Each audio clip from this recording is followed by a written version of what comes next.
يا شفيع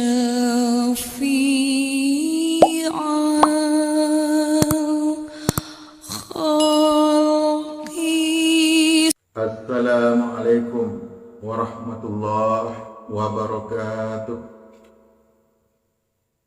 Bismillahirrahmanirrahim. Alhamdulillahilladzi atana bil wahidiyati bi fadli rabbina. Alhamdulillah, salatu wassalam alaika wal ali ya khairal anam. Rabbun karim wa anta dhu khulqin azim, fasfa' lana indal karim. Ya ayyuhal ghawsu salamullah alaika rabbini biiznillah, wanzur ilayya sayyidi binazrah musilati lil hadratil aliyyah, amma ba'd. Pada kesempatan kali ini saya akan memberikan kuliah wahidiyah. Dalam Al-Quran Allah Subhanahu wa taala berfirman, Bismillahirrahmanirrahim. Innallaha wa malaikatahu yusalluna 'alan nabi. Ya ayyuhalladzina amanu sallu 'alaihi wa sallimu taslima. Artinya, sesungguhnya Allah dan para malaikatnya membaca salawat kepada Nabi Muhammad sallallahu alaihi wasallam. Wahai orang-orang yang beriman, bacalah salawat dan sampaikanlah salam sebaik-baiknya kepadanya. Al-Quran Surah Al-Ahzab ayat 56.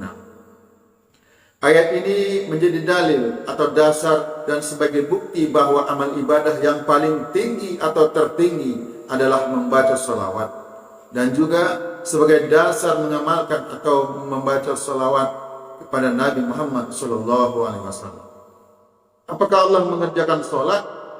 Apakah Allah berpuasa? Apakah Allah menunaikan ibadah haji? Dan seterusnya. Allah tidak sholat, Allah tidak berpuasa, bahkan Allah tidak menunaikan ibadah haji. Akan tetapi Allah Subhanahu wa taala dan para malaikat bersolawat kepada Nabi Muhammad SAW. Salawat dari Allah Subhanahu wa taala kepada Nabi Muhammad SAW merupakan penambahan rahmat dan kemuliaan, dan salawat dari malaikat kepada Nabi Muhammad SAW merupakan permohonan rahmat dan kemuliaan. Sedangkan salawat dari Allah Subhanahu wa taala kepada kita merupakan rahmat dan ampunan. Salawat dari malaikat merupakan permohonan rahmat dan ampunan. Adapun hukum membaca salawat, ada beberapa pendapat dari para ulama. Ada yang mengatakan wajib bil ijmal, ada yang mengatakan wajib satu kali semasa hidup, dan ada yang berpendapat sunnah. Pendapat yang paling terkenal adalah sunnah muakkadah atau sunnah yang dikuatkan. Akan tetapi membaca salawat pada tahiyat akhir dalam solat hukumnya adalah wajib, karena membaca salawat pada tahiyat akhir sebagai rukunnya solat.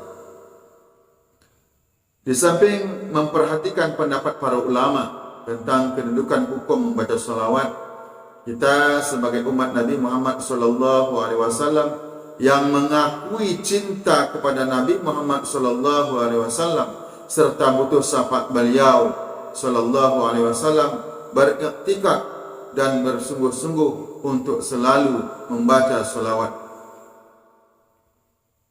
Yang lebih penting adalah menyadari dengan konsekuen bahwa membaca salawat kepada Nabi Muhammad SAW merupakan kewajiban moral, keharusan budi pekerti dan hati nurani tiap-tiap manusia. Sebab yang pertama, kita diperintah membaca salawat. Kedua, kita semua berhutang budi kepada baginda Nabi Muhammad SAW yang tidak terhitung banyak dan besarnya secara zahir, batin, syar'i dan hakikat. Ketiga, faedah dan manfaat bacaan salawat kembali kepada yang membaca solawat. Kepada keluarga, masyarakat dan makhluk-makhluk lain juga ikut merasakan manfaat dan keberkahan dari bacaan solawat. Manfaat dan barakah yang luas sekali, baik untuk kepentingan di dunia maupun di akhirat. Manfaat lahir dan batin, manfaat material dan spiritual. Pada hakikatnya, Nabi Muhammad SAW tidak membutuhkan dan tidak bergantung pada bacaan solawat dari umatnya. Adanya perintah membaca solawat justru manfaatnya kembali kepada umatnya untuk mengangkat derajat, untuk meningkatkan iman, takwa dan kecintaan kepada Allah Subhanahu wa taala dan Rasulullah sallallahu alaihi wasallam. Sampai di sini kuliah Wahidiyah. Semoga bermanfaat.